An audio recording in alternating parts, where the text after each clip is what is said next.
तो भाइयों क्या हाल चाल। उन सब का तो ठीक होगा, तू किस लिए आया नया वीडियो लेकर? जैसा कि आपको पता है नवरात्रि खत्म हो चुका है और नवरात्रि खत्म होते ही हम क्या करते हैं, पवन खेसारी का कंपेयर करते हैं कि किसका नवरात्रि सॉन्ग नंबर 1 बना।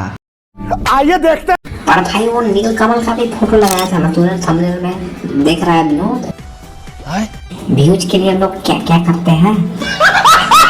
खैर दोस्तों आइए फिर कंपेयर करते हैं किसका नवरात्रि सॉन्ग नंबर 1 बना।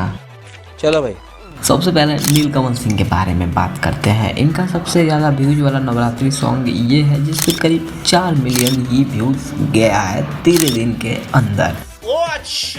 अब बात करते हैं ट्रेंडिंग स्टार खेसारी लाल यादव के बारे में। इनका सबसे ज़्यादा व्यूज वाला गाना ये है जिस पे करीब 5 मिलियन व्यूज गया है 13 दिन के अंदर।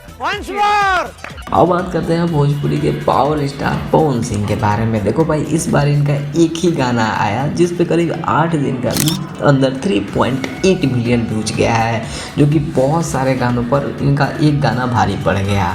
खैर आपको अगर ये वीडियो पसंद आया होगा तो लाइक ज़रूर करना।